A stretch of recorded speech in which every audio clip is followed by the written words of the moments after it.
তারপরে পরে আমিনার লাল মরুর দুলাল জনাবে আহমদ মুস্তাফা মোহাম্মদ মুস্তাফা जिनाके केंद्र करे अल्लाह पाक तबारक व तआला आसमान के सृष्टि करेছেন जिनाके केंद्र करे अल्लाह पाक तबारक व तआला जमीन के सृष्टि करेছেন एक कथाय बला जाय जे जिनाके केंद्र करे अल्लाह ताआला 18,000 मखलुकात के सृष्टि करेছেন एमन कि जिनाके श्रेष्ठ सृष्टि ना करिले अल्लाह पाक तबारक व तआला जे निजे रबबियत आछे निजे रबबियत के प्रकाश करतेन ना सेई नबीर ऊपर अगणित दरूद व सालामेर नाजराना अर्पित होक बर्षित होक सकले मिले पड़ुन अल्लाहुम्मा आमीन। तो आमी कालामुल्लाह शरीफ होइते 30 पारार सूरा शाराह থেকে 4 नम्बर आयात 4 नम्बर आयात आपनादेर सामने तेलावत करेছি वरफाअना लाका जिकरक अर्थात अल्लाह पाक तबारक व तआला बोलছেন যে হে নবী আমি আপনার শানকে উঁচু করেছি আমি আপনার সম্মানকে উঁচু করেছি অর্থাৎ আল্লাহ পাক তাবারক ও তাআলা যিনার শানকে এবং সম্মানকে উঁচু করেছে তিনার শানকে এবং সম্মানকে কেউ নিচু করতে পারবে না পৃথিবীর কোনো মানুষের ক্ষমতা নাই যে তিনার শানকে এবং সম্মানকে নিচু করবে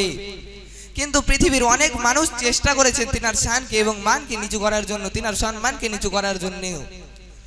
যেমন এটি উদাহরণ স্বরূপ দেওয়া যায় যে আবু জাহেল ছিল একটি আবু জাহেল অনেক চেষ্টা করেছে যে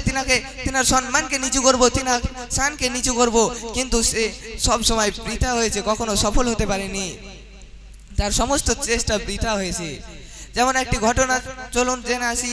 একদা এক সময় হুজুর সাল্লাল্লাহু আলাইহি ওয়াসাল্লামের শরীরটি ভীষণ অসুস্থ হয়ে পড়েছিল এমন তো অবস্থায় এই খবরটি পুরো মক্কা শহরে ছড়িয়ে পড়লো আবু জাহেলের কাছে পর্যন্ত চলে গেল তখন আবু জাহেল অনেক কষ্ট অনুভব করলো কারণ যে সে হতে পারে আমার দুশমন মুহাম্মদ হতে পারে আমার দুশমন মুহাম্মদ হতে পারে আমার শত্রু কিন্তু সে তো আমার ভাতিজা সেজন্য তিনি একটি কবিরাজকে দাওয়াত দিলেন এবং তিনি কবিরাজকে চিঠি লিখে পাঠালেন যে যত দ্রুত সম্ভব তুমি মক্কা শহরে চলে এসো আমার ভাতিজা অসুস্থ আছে তখন সেই কবিরাজ অতি দ্রুত সেই মক্কা শহরে চলে আসলো এবং মক্কা শহরে আসার পূর্বে সেই কবিরাজ আসার পূর্বে আবু জাহেলের সঙ্গী সাথীরা সেখানে গিয়ে উপস্থিত হলেন গেটের কাছে মক্কা শহরের গেটে উপস্থিত হলেন এবং তিনি যখন আসলেন তখন তিনাকে বললেন যে চলুন আমাদের বাড়ি প্রথমে আবু জাহেল বলল তখন আবু জাহেলের বাড়িতে নিয়ে আসলেন তিনাকে এবং আবু জাহেলের বাড়িতে নিয়ে আসার পর বললেন যে কোথায় আপনি যে আমাকে এত তাড়াতাড়ি জিজ্ঞাসা ডাকলেন তাহলে আপনি আমাকে নিয়ে চলুন তিনার বাড়িতে তো যাবেন একটু রেস্ট করে নিন একটু আরাম করেন একটু বিশ্রাম করুন ঠিক আছে একটু বিশ্রাম করে নিচ্ছে একটু বিশ্রাম করার পর বলছে কোথায় ডাকুন তো বললো তিনার চিকিৎসা করবে তো তুমি তো তিনাকে দেখবে কিন্তু তিনাকে দেখার পূর্বে তোমাকে 3টি শর্ত আছে তোমাকে এই 3টি শর্ত মানতে হবে তো বললো কি শর্ত 3টি তো বললো তুমি তিনাকে চিকিৎসা করবে কিন্তু তুমি তিনাকে স্পর্শ করবে না তো বলছে স্পর্শ না করলে কি রকম ভাবে চিকিৎসা করব সেটা তোমার ব্যাপার কিন্তু তুমি তিনাকে স্পর্শ করবে না এটি হলো আমার কথা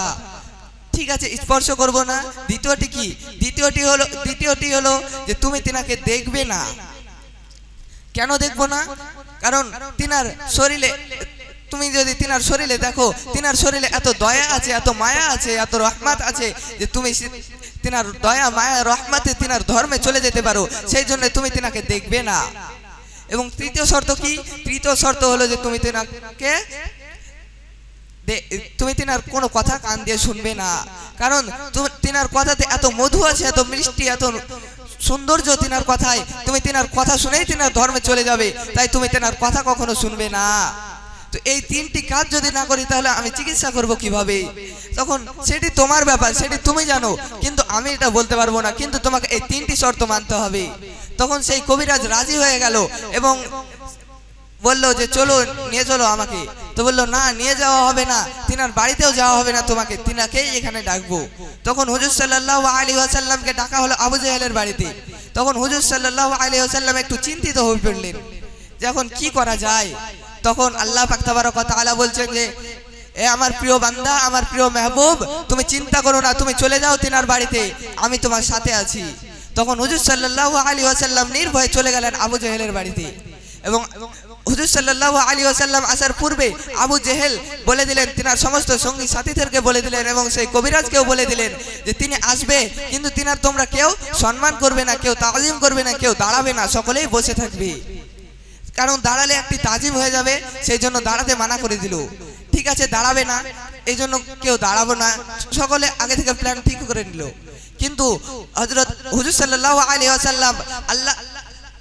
আল্লাহ পাকের কথা শুনে চলে আসলো এবং আল্লাহ পাক তাবারক ওয়া তাআলা তখনই ফেরেশতা জিবরিল আমিনকে ডাক দিয়ে বলছে, ও জিবরিল তুমি জান্নাতে যাও এবং জান্নাত থেকে কিছু ফেরেশতাকে নিয়ে আবু জেহেলের বাড়িতে যাও, পৃথিবীর জমিনে আবু জেহেলের বাড়িতে যাও এবং আবু জেহেলের বাড়িতে যত মানুষ আছে প্রত্যেকটি মানুষের পিছনে একটি একটি করে ফেরেশতাকে দাঁড় করিয়ে দাও এবং তুমি নিজে আবু জেহেলের পিছনে দাঁড় হয়ে যাও। ঠিক আছে, জিবরিল আমিন সেই আল্লাহ পাক তাবারক ওয়া তাআলার কথা মতো কাজ করলো এবং প্রত্যেকটি মানুষের পিছনে একটি একটি করে ফেরেশতা দাঁড়িয়ে পড়লো এবং জিবরিল আমিন নিজে আবু জেহেলের পিছনে দাঁড়িয়ে পড়লো। তারপরে বলল যে যখনই আমার মাহবুব, আমার প্রিয় বান্দা, আমার প্রিয় নবী যখনই সেই রুমে প্রবেশ করবে, সেই বাড়িতে প্রবেশ করবে, তখনই তুমি তিনাদের সকলের কান ধরে দাঁড় করিয়ে দিবে। তখন সেই কথা মতোই কাজ হলো। হুজুর সাল্লাল্লাহু আলাইহি ওয়াসাল্লাম যখনই প্রবেশ করলেন তখনই জিবরিল আমিন এবং সমস্ত ফেরেশতারা তিনাদের কান ধরে দাঁড় করিয়ে দিলেন এবং আবু জেহেল হতভম্ব হয়ে গেলেন, এটি কিভাবে সম্ভব? আমরা তো প্রথমে প্ল্যান করে নিলাম যে কেউ উঠবো না, কিন্তু এখন কেন দাঁড়িয়ে গেল এরা? এটা তো সম্ভব নয়, এটা আমি নিজেই কেন খাড়া হলাম, আমি নিজেই কেন দাঁড়ালাম? এটি তো কোনো সাধারণ কাজ নয়, আমি তো নিজে ইচ্ছায় দাঁড়াইনি, আমাকে কেউ দাঁড় করিয়েছে। সেই জন্য হুজুর সাল্লাল্লাহু আলাইহি ওয়াসাল্লামের তাজিম করব না বলেছি, কিন্তু করা হয়ে গেল, এটি নিশ্চয় আল্লাহর খেলা। আবু জেহেলও বুঝে গেল। তারপরে এখানে যে ঘটনা হলো তারপরে চিকিৎসা করলো, চিকিৎসা তিনাকে দেখলো, তিনার সঙ্গে কথা বললো, তিনাকে ছুলো, কোনো সমস্যা না, এই তিনটি কাজই মেনে নিলেন। ডাক্তারটি এই তিনটি কাজই করে নিলেন, চিকিৎসা হলো। তো দেখুন আল্লাহ পাক তাবারক ওয়া তাআলা যিনার শানকে উঁচু করেছেন, যিনার সম্মানকে উঁচু করেছেন, তিনাকে পৃথিবীর কোনো মানুষ নিচু করতে পারবে না। আবু জেহেল কত চেষ্টাই করেছিল, কতই না চেষ্টা করেছিল, এটি তো শুধু একটি এক্সাম্পল দিলাম, মিসাল দিলাম, কিন্তু আরো অনেক চেষ্টা করেছে, কিন্তু সব সময়ই তিনি বৃথা হয়ে গেছে, কখনোই তিনি সফল হতে পারেনি। আবু জেহেলের মতো মানুষ এখনো আছে, ভবিষ্যৎ অতীতেও ছিল, ভবিষ্যতেও থাকবে, যে যেনারা আল্লাহ পাক তাবারক ওয়া তাআলার প্রিয় নবী, আমাদের প্রিয় নবীর শান এবং মান সম্মানকে নিচু করবে, কিন্তু তারা কখনোই সফল হতে পারবে না, সব সময় বৃথা থাকবে। তো যিনারা বলেন যে হুজুর সাল্লাল্লাহু আলাইহি ওয়াসাল্লাম আমাদের মতো মানুষ, আমার বড় ভাই ছিল, আমি তিনার ছোট ভাই, নাউযুবিল্লাহ, এইসব বলা হারাম। তিনারা কিভাবে হয়? কারণ আল্লাহ পাক তাবারক ওয়া তাআলা যিনার নূরকে সর্বপ্রথম সৃষ্টি করেছেন, আউয়ালু মা খালাকাল্লাহু নূরি, হুজুর সাল্লাল্লাহু আলাইহি ওয়াসাল্লাম বলছেন যে আল্লাহ পাক তাবারক ওয়া তাআলা সর্বপ্রথম আমার নূরকে সৃষ্টি করেছে। তাহলে আল্লাহ পাক তাবারক ওয়া তাআলা যেহেতু তিনার নূরকে সৃষ্টি করেছেন, তাহলে তোমার বড় ভাই কিভাবে হয়? এখানে দেখুন, এবং যিনারা এরকম কথা বলছে তিনাদের সঙ্গে আমাদের যুদ্ধ করতে হবে, তিনাদের সঙ্গে আমাদের লড়তে হবে। তিনাদের সঙ্গে যুদ্ধ করতে গেলে আমাদের কি দিয়ে যুদ্ধ করতে হবে? তরোয়াল দিয়ে যুদ্ধ করতে হবে? অস্ত্র শস্ত্র দিয়ে যুদ্ধ করতে হবে? না, অস্ত্র শস্ত্র দিয়ে যুদ্ধ করলে তিনিও আহত হবে, আমিও আহত হব, এবং এটিতে কেউ সঠিক পথে আসবে না। সেই জন্যে তিনার সঙ্গে যুদ্ধ করতে হলে তোমার জ্ঞান দিয়ে যুদ্ধ করো, তোমার ইলম দিয়ে যুদ্ধ করো। তোমার ইলম দিয়ে যুদ্ধ করলে সেও হেফাজত থাকবে, তুমিও হেফাজত থাকবে। সেই জন্য হুজুর সাল্লাল্লাহু আলাইহি ওয়াসাল্লাম হাদিস পাকের মধ্যে বর্ণনা করছেন যে তালাবুল ইলমি ফারিজা, ইলম হাসিল করা, জ্ঞান অর্জন করা ফরজ রয়েছে আলা কুল্লি মুসলিমিন ওয়াল মুসলিমাত, প্রত্যেকটি নরনারীর উপর ইলম হাসিল করা ফরজ রয়েছে। এবং এই ইলম দিয়ে যিনারা রাস্তা হারিয়ে ফেলেছেন, যিনারা অন্য রাস্তায় চলে গিয়েছেন, তিনাদেরকে সঠিক রাস্তায় নিয়ে আসতে হবে, এটি আমাদেরকে শিখিয়েছেন।